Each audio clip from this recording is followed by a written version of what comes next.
Hello and welcome back to the Launch Table Podcast. I'm Evan. I'm Brett. And I'm William.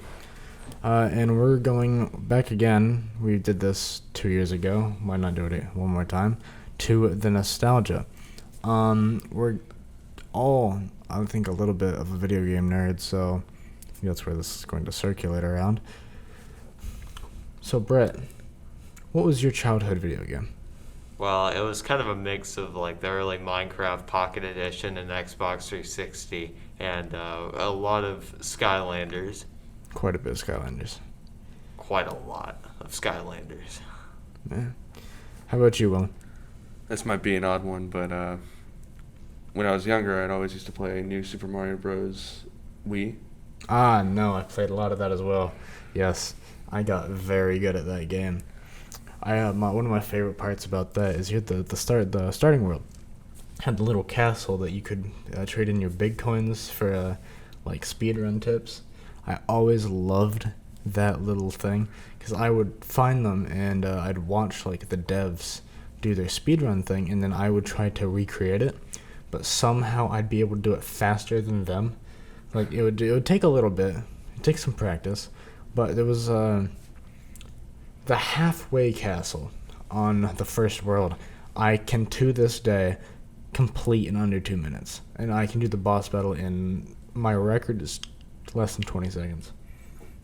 It's a interesting flex, but it's something that I did put work into as a child. I grew up with a Wii because the Wii came out the year I was born. So my father got that the year I was born. So we always had that in our house. That's fair enough. We got one, I'd say I was about 6 or so. 2010-ish, about that time frame. Me and my brother had pulled together as much money as possible because we wanted to play the Guitar Hero games, and for somehow I think we played it on the Wii. I believe we played it on the Wii. It was a lot of fun. Me and my brother were big, always will be, massive music people. He was always the drummer because that's something he wanted to do for a long time. And I always did my best to attempt the guitar. It never really went well because me and him didn't understand color coding because we were not. He was old enough, I was not. I was always, you heard the drum beat and then there was no guitar at all. It was just him. You see, I used to play Rock Band a lot as a kid too on the Wii, as a matter of fact. I always used to be a drum guy as well, and I didn't find out until recently that my family would unplug the drum set before the show started so they can play on their own. Well, Oh, hit really? the drums. That's just cruel. Yeah, it's just kind of mean. Like, I always thought I was good too. yeah, because I mean at that point you're not missing any notes because there's no notes to hit. Nope. Yeah, I mean, that's just a little bit mean. Yeah, I agree with Brett on that one. That's just cruel. It's just a little rude. There was one period of time where I was like really try-harding the Rock Band Beatles on the Xbox 360 Connect, and I would absolutely try to crush like my other score on that one. It was always fun. That's my favorite one of the Rock Band series, but I think about everyone has like a Wii shoved in their couch cushion somewhere, and they just kind of bring it out at random and are like, you know what, I'm going to play on this right now. There was a period of time that my family was I was always out of the house. My dad always had to work, and my mom was always at work, and we would do our best to like coordinate family nights. And then we took out the relic as it is. It had a layer of dust on it, and me being me as a joke, pulled it up. The classic Indiana Jones, hold it open to like blow off the dust. Got rid of all the dust on that thing. Bro, me and my mom have allergies, and we were coughing for the next at least 5 minutes. Like, it was terrible. But we got right into that Wii bowling. I made $40 that night off of bets because, well, my family likes to have fun. And our whole thing was, it's been so long, if you can get one strike, I'll give you $10. That was my dad's bet. I got a strike, I got a second strike, and then I got a turkey. I said, so does that mean I get $30? He said, if you get one more, I'll give you 40. If you can get 2 in the final frame. I got all 3 in that final frame. I made $40 that night. I was very happy. Were you hustling them, or was that just luck? Um, if you understand how a video game works, Wii bowling is actually very easy. Literally, all you have to do is you center it. You make sure your line is straight. You go 3 ticks to the right and 1 tick in like the diagonal to the left. And when you bowl, you can do it as hard or as soft as you want. But as long as you keep your remote straight, it's a strike every time. Every time. I knew that there was a trick too. I didn't know that was the trick. It's a trick. It's a trick that I found out a few months ago. Just family nights at random. They always knew that I overanalyzed video games for fun, but they did not realize that I did that with Wii bowling. And we would always make bets, and now my parents do not make bets with me anymore. Well, fair enough. I mean, yeah, I understand it. I'm not saying that they're, mean for it. No, that I completely. If I was gonna lose money like that, I would never. It's not a fun time. I always loved Wii Sports as a kid. Oh, I'd play it a lot. Like, I think I went pro in bowling, Wii bowling. You get the little stars on the ball. Yeah, the little pro badge. Yeah. Mhm. I've always been an achievement hunter, no matter what game it was. So I always went for like the flower patches. I don't know what they're actually called. The stamps. On Wii Sports Resort. Yeah. Yeah. I was always Wii Sports Resort. I would do my best to get all the stamps. And I'm pretty sure the only stamp that I don't have is in Dogfight because no one wanted to play me in Dogfight. It was a lot. I loved the plane on Wii Sport, but just because the Dogfight that was my game. I've always been a plane person. So playing that with my brother, I got really good at it because I used to just do the free roam thing and like you get the 3-minute timer, you get to explore. You can find all the information spots. Yeah. Yeah. I used to be a big person for all of that stuff. And so whenever I just learned the mechanics of the plane, how to turn really sharp, how to just go faster, how to dodge things really well. And so whenever me and my brother would play, you'd think that I was like the top gun of the U.S. Air Force. Like I was going through. Like we were like mid dogfight, and I was going up into the volcano, around the sides. I was going through like the mesa, all like the parkways and everything like that. That went through the ground, and my brother was all confused. He's like, "You can do that?" I was like, "Yeah, you just gotta have a steady hand." And I was like 8, and I was absolutely beating my brother in that game. Like it was absolutely crazy. We had a interesting relationship when it came to video games as a kid, because he would always get finished with the Game Boy game and he'd give it to me, and then I had to like he made a world or a save and then I'd make a save, and it was us trading it back and forth weekly, seeing who could get farther. It was always a great time. You guys ever have a Game Boy or a DS?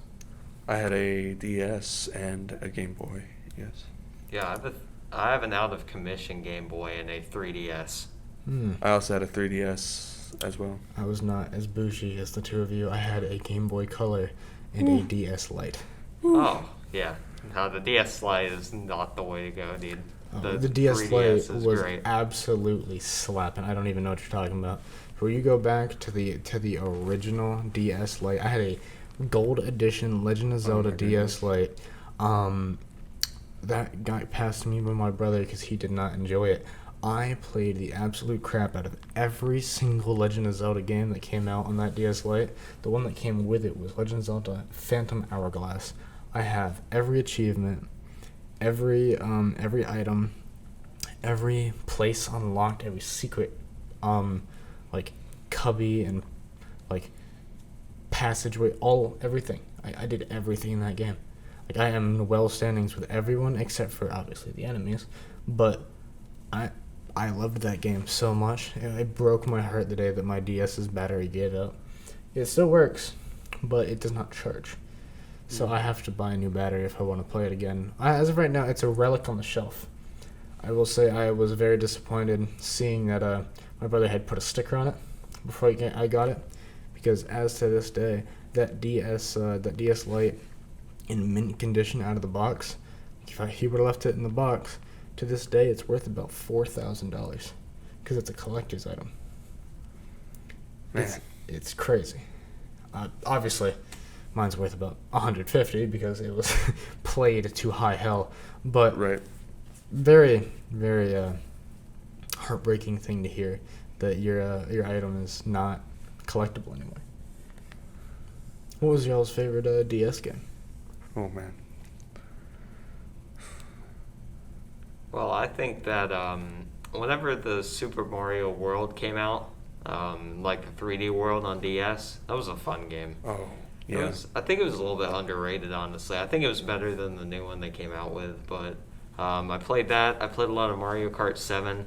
I got that, I think it was like Tomodachi Life or something. Yes. Yeah, it's like kind of like Tomodachi the Life. Sims for Nintendo or something like that. So good. I had a fun time with that game too. There are a bunch of good Nintendo games. They're just not as mainstream as a bunch of the PC and console games. Yeah, because I feel that major consoles that are major consoles, we're talking just PC games and people who play Xbox and PS4. That's more the mainstream. I feel like Nintendo is more of a.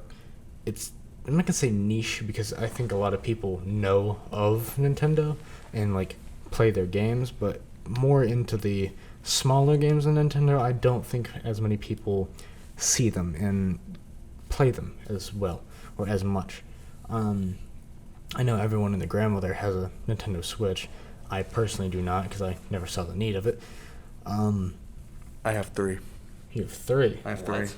Wait, we're gonna have to back. Oh, we need some explanation. Why do you have 3?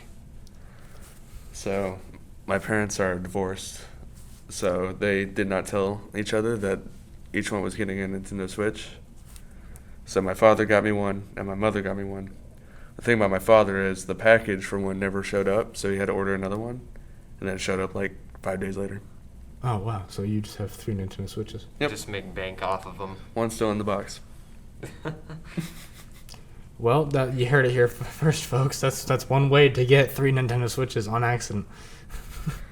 that's that's definitely a way. Wow. Going back into Game Boy, though, I recently did get a Game Boy Advance again. Really? Yep, thing I liked about the Game Boy Advance is it's backwards compatible with other Game Boy games. Oh, it is. I did not know that. You didn't know that? No, I'm gonna have to bust out my my Yoshi's World. That game, Oh my it goes God. hard. I loved that game. So I recently picked up one from a store out in Greensboro, and I got Pokemon Red and Tetris. He gave me Tetris for free for the original Game Boy. The only thing I don't like about the Game Boy Advance, the original model, is obviously it doesn't have a backlit screen, Mm-hmm. so it's a pain to play at any time of day that isn't in direct sunlight or light. Yeah, that's the issue. Is you're playing a dark room. Yeah, you're completely screwed. Mhm. Like you cannot at all get any sort of like you can't play. It's just not a thing. That's one thing I liked about the Game Boy Color. Is it actually is backlit. I didn't know that at the time, but once I actually started using it, I was like, oh, that's kind of cool. I remember the days back when I was a kid playing. I bought Mario Party when I was like 11, and at this point I was still, hunched over in my room on my bed, and after my parents told me to go to sleep on my Game Boy playing Mario Party. Not Game Boy, my DS. Playing Mario Party, and my parents. I'd hear footsteps coming up the stairs, and I'd slam that shut, and I'd go under my pillow, and I'm pretending to be asleep. My parents walk in their room and walk over, get close, and say, "Is he asleep? Is he asleep? Okay, he's asleep." So they'd walk over to the door. They wouldn't leave. They'd close the door to make me think that they left, and then I would take out my DS, and I'd look up, and I'm like, "Oh, hey, Dad." And that was one of the major ways that I got my DS taken. Quite a few times my DS went to the Shadow Realm because of my dad hiding in the corner. Yeah. Did you like Mario Party? Yeah, it was. I enjoyed it. Yeah, it was a fun game. I never quite understood the premise of it sometimes. Like, to this day, some of my favorite games, I don't understand half of it, but it was fun. Like, I just, some things I was like, I still don't get why or how, but it's kind of cool. That's most things. I mean, I like to be confused whenever I play things. Not like confused at the point where I don't know what I'm doing completely, but I like to be kept on my toes to a degree. So, like movies and stuff like that, that's something I enjoy. I'm a big person for like the Inception or the Tenet kind of movies. Those kind of ones that it keeps you guessing until the last few minutes into, oh my, like that's so cool. Like I like the O factor, like the light bulb switch that gets flipped. I like that because it's a neat thing to me. Not very many people agree with me. I mean, a lot of people don't like those kind of movies and those games, but I've always been a big person for that kind of thing. Story-driven games and horror games tend to be the ones that give that back the most, I would say. What was your favorite DS game, Brent? That's a difficult one. I'd say probably my favorite was probably Mario Kart 7. Or I had the most hours on it, I'm pretty sure. There's just something, you just can't go wrong with a classic Mario Kart game, and 7 I think was done pretty well. I like the power-ups that they had. They added the Lucky 7, and that was a cool power-up to use. And I really liked being able to play it on the DS. But I raged a lot at it. Like, I was getting on online mode where you could play with other actual people. That got on my nerves a lot. And I had to, one time I just decided, you know what? To help my own sanity, I'm going to destroy this chip. Like the SD card. I literally destroyed it. You literally destroyed it? I destroyed it, so I could not play the game again because it enraged me so much. But it was a fun game. I understand that. I had the refund Rust on Steam, and they denied my refund request, actually. But I basically sent another one in, and in the thing I just said, just take it out of my library. It infuriates me, and I will go back to it. And they took it away from me. I don't think I can buy Rust again to this day on this same account. Because I literally asked Steam to, ban me from Rust. I'm probably able to. They probably just took it out of my library, but it amused me that they were willing to do that. Just, it was funny to me. It's one of those games that when you get really into it, you are too into it. It's one of those things. Just, yeah. But back on the Mario Kart thing real quick.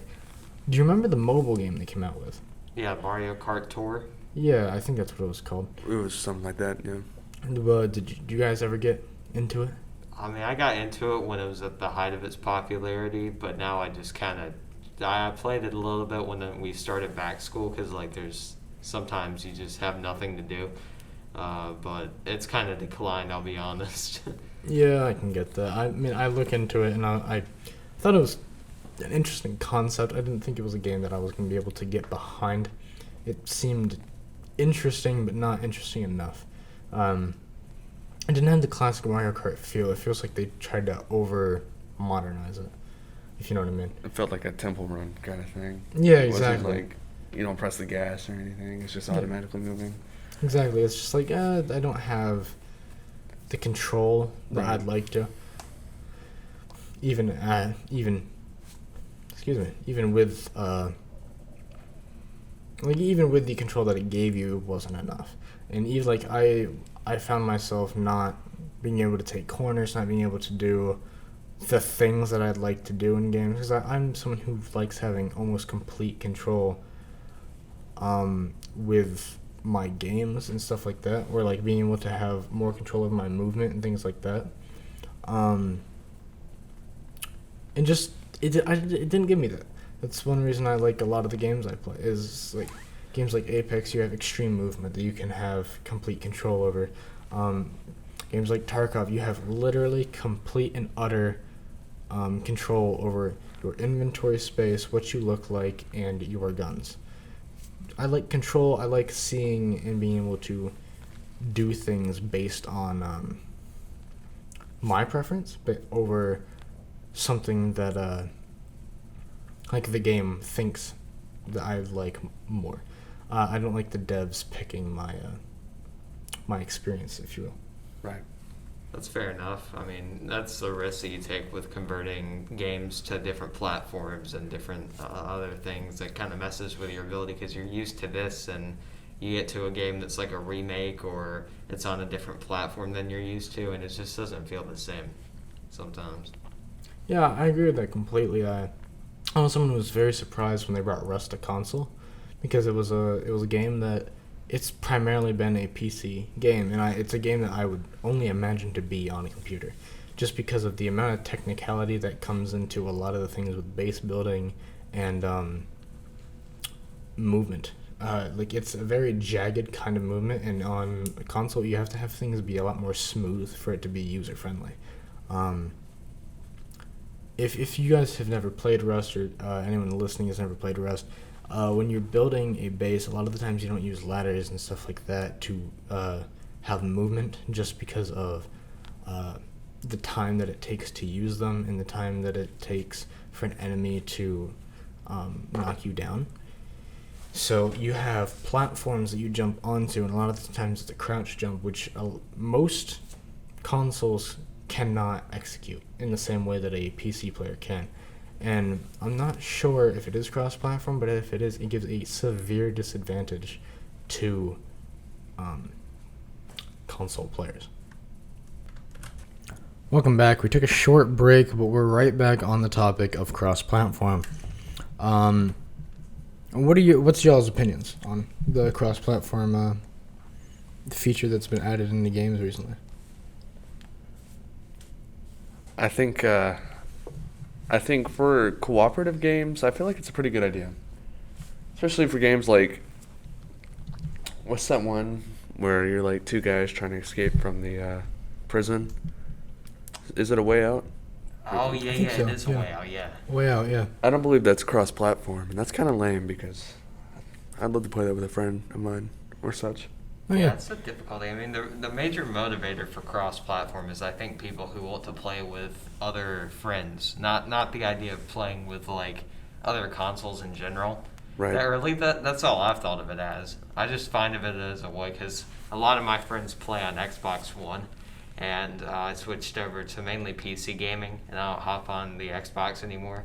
So I like cross-platform solely for the fact that it gives me the opportunity to play with some of my friends. I don't really care about the the competitive aspect of it. Yeah, that's something for me that it's more. I think it's definitely more of a drive to play with different people, or like play with people that are like guys that you obviously know or you've known for a long time, but keep playing the same kinds of games. Just it's always been that barrier before it was a thing. Was that you had to have either the same system, the same game, or, I mean, go back far enough, you had to be in the same house. It was just, you couldn't play with anyone else. You had to do things on your own, obviously. And that's a main issue for me as well. Brett, is a lot of my friends, they play on either Xbox or PS4, and it's very hard to... It used to be very hard to find games that we could play together. The first one that we were able to actually play as a group was Fortnite. I believe they were the first ones who brought that about. Pretty much, yeah. Now I know it was tested in different games and like betas and alphas before, but I think Fortnite was the first one who fully released it. Well, I say fully released. Fortnite was in its beta until a year ago? I don't even know. Yeah, because the heyday of Fortnite, I guess you could call it, was 2019, 2020, somewhere mid to late 2019, early 2020. And I feel like I remember it all being early access considered. Me and my friends speculated it to be they put early access on it just so they could not completely keep their word and call it a bug of development, which to a degree that's kind of what they've done. Actually, slight little offshoot for this. Do you guys remember Save the World on Fortnite? Yes, That was something that me and my friends truly we wanted to do. That's something we wanted to play. That's something we wanted a part of. we never bought it for ourselves, but if you looked back when it was back the late 2019-ish era, they said if you clicked on the Save the World thing and you went into it and you looked at its description, it said, this is early access. You can purchase it now. You can purchase the early access now of the beta, or you can wait until it's going to be free in early 2020. Yeah, when they actually fully released the game mid-2020, they took that message out about a month before full release and released the game without any sort of a free version. Yeah, free version of Save the World. There was no test trial that you got. There was nothing like that. They didn't even try with that. But anyone who really went at it and kept asking about it, they kind of just denied it. They denied that even happened. And it's crazy to me because they've always been... I mean, I've never had any feud with Epic Games or any of the developers of Fortnite. They did a very good job with the game, I believe. It wasn't their fault that I feel like it fell off. I think it was more the community. But it was one of the first things that made me kind of have a sour taste in my mouth when it came to them. Because I feel like we've all seen the jokes about EA charging a lot of money. That was one of the main things that I feel like kind of took EA off of the pedestal, I guess you could say. Right. I feel like every launcher or every software that you play games on, at one point or another, was held as the highest standard of gaming in some sort of way. I remember Steam, when I was first getting into it back about 5 years ago, it was the pedestal software. Now everyone's trying to take their spot. When Epic Games released their launcher, I wouldn't say it was the pedestal software, but it was definitely something that brought a new, different look to what a launcher could be. It was sleeker, it was more user-friendly, and they started doing their free game every 2 weeks to kind of get people into it more and on their software, which to me, very good idea. I believe that they did a very good job on that, but Steam is a much more developer-friendly software. It gives more technical users of the launcher, like just players and testers, an easier chance to get involved with betas and alphas and early accesses of the games that they want to play. I personally have not found a way to do that on the Epic Games software yet. Definitely was something that just baffled me with they had a tab for Unreal Engine so you can make your own game, but they don't make it readily available to someone who wants to help with games that are already being made or test and give their feedback on things that they've been involved in with for a long time. It has to be a developer invited thing, which makes it difficult for people who might be on a smaller scale trying to get on the test networks or the betas or things like that, because that's how a lot of people, I feel, grow their channels, is being able to get out information quicker and easier, things like that. Right. I know that's how a lot of people in the Rainbow Six community do things. They go onto the test servers, and having a first look on what the new season's going to look like when you are just a normal player like you and I, it gives you kind of an idea what you need to prepare for, or like a hope. And if you can't have that unless you're getting it from, the big ticket guys that are probably being sponsored by the game to overlook any bugs or anything like that, you're not going to get your full true review on that beta. I know that whenever I was really into the Rainbow Six community, I'd watch a video from the 3 big guys, and then I'd watch a few from the guys that they made their 15,000 or 20,000 view video compared to the 2.7 million or whatever. You look at the ones that aren't sponsored, the ones that are smaller, you get much more of an honest review, more than a sugar-coated, yes, this is a thing, but it'll be fixed very quickly. It's more user-friendly on what you're actually getting out of your talk, I guess you could say. It's something that I've always really liked about the Steam software, and Steam's been very good about cross-launcher, actually. You can take a game that you downloaded off the Ubisoft software or the Battle.net software, and you can register it. Oh, it's less registering. It's more recognizing the files and the things similar to the game that they would have on theirs. So sure, some files might be a little bit different coming from the Rockstar launcher to GTA on Steam, but it'll be able to recognize that that's what that is, and it can take it over, and you can launch it through Rockstar, but you only have to open your Steam launcher, which is something that I've always truly enjoyed. Not a lot of other launchers actually give that opportunity. Yeah, say what you want to about Epic Games, but I think that when it comes to things like Rocket League, for instance, what they did with Rocket League was genius. They took a game that was legitimately interesting and had a lot of backing around 2016-ish, and they just made it free. And even though some of the pro players weren't a fan of the fact that a bunch of new Epic Games players were rushing in, they made the game incredibly popular again. And I was on Twitch the other day, and I mean, Rocket League tournament streams are like 20 to 30,000 concurrent viewers.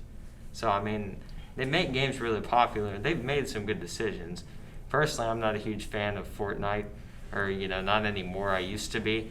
I think they made that a little bit too, I guess, item shop oriented, because I think they kind of sold out to a bunch of bigger industries. Yeah, I feel like Fortnite was kind of their cash cow. Yeah, it was a cash cow. It's their main ticket item that they had, and they kind of just they're putting everything in it. Honestly, I like to make the joke with my friends of, oh, that's popular. How long till it's in Fortnite? Because Marvel was in there, Star Wars was in there, Batman. I was surprised. Rick and Morty. Yeah, Rick and Morty. Especially that was surprising to me, because you're advertising a not very kid-friendly show and a children's game, essentially. They also had the Xenomorph from Alien and stuff in there. Oh yeah, as well as. Mm-hmm. I didn't know that. It's been quite a few seasons since I've delved deep into that game. I remember when they had all the Star Wars items and the Mandalorian stuff. That I got back in for a little while on that because I enjoyed I like Star Wars stuff. I want to see how they portrayed it in the game, and I genuinely think they did a good job on that. Actually, the Mandalorian sniper that they added in was very. They kept their style, but they did a very good job on showing outside. Right. If you will. Speaking of Epic Games, did you hear that they bought the mall around here? Oh yeah. Yeah. For anyone who doesn't know, we're based out of North Carolina. Epic Games is also based out of Cary. They bought. Do you remember what mall it was? Or was it? Was it? Do you know the one with the Dave & Buster's in it? It was a dead mall. I think that's the Cary Town Center, if I'm not mistaken. Sorry, we're back. A little bit of a interruption on accident. If any of this information is wrong, I will correct it down in the description below. I believe that the Epic Games company bought Cary Town Center to make into offices, or possibly was it for offices, or did they have different plans for it? I think it's planned to be a headquarters. Yeah, I could see Epic Games having a main portion being offices, but having some portion open to the public to involve more whatever. I don't even know what they would do in there. But I also heard that the Dave & Buster's is still there. Good man. They kept the Dave & Buster's. I'm so happy for that. Hey, I love Dave & Buster's. I've always loved a good old style arcade. Mm-hmm. I used to go a lot as a kid. Really? Really? I never got the chance to really go as a kid. I wasn't. My parents weren't the people to bring me to an arcade or something like that. It was more of it'd be a special occasion sort of thing. I never really got the chance. I had the thing of why do you want to go to an arcade? You have a game system at home. And I was like, well, yeah, but I don't know. It's cool. Gambling. Yeah, gambling. Woo! Get them into it young. That's basically what it is. Yeah. For all sort of disclaimers, school and legally, do not get involved in gambling. It's not a healthy habit. It's not. Waste a lot of money doing that. Very much so. Especially in video games. Yeah, just disclaimer in general. Any sort of video game, anything.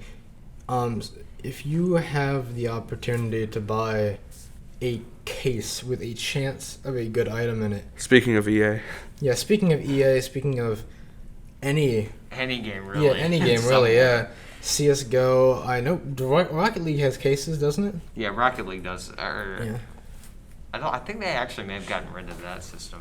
But. Yeah, a lot of different games have introduced cases, but yeah, just don't.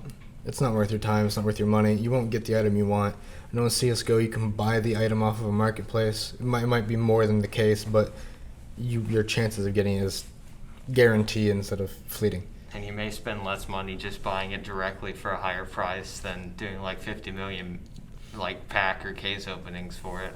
Exactly, yeah. I know the chances of getting a knife out of a case are like 0.001 in CSGO, and you might spend, the $40-$50 that you would buying the knife off of a Steam Marketplace than you would actually getting it. It would seem that we're just about out of time here. We upload now it's Fridays. It's not Wednesdays anymore. But we upload every Friday. You'll see us all next week. It was nice talking to you all. Great being on here. Great having you. Thank you. Yeah, we hope to do a bunch of more series soon. I think we were talking about maybe the next one being about theories and stuff, like game theories or movie theories, just pop culture theories and stuff. Yeah, pop culture theories. I think I have one. Yeah. I definitely have one. I don't know if any of you in tune have heard of the Super Mario 64 iceberg, but I'm excited to talk about that. I'm very excited to hear you talk about that. Me too. I've heard about it off the air, but I'm very interested. Well, anyways, this has been the Lunch Table Podcast. I'm Evan. I'm Brett. And I'm William. And we will catch you all on the next one.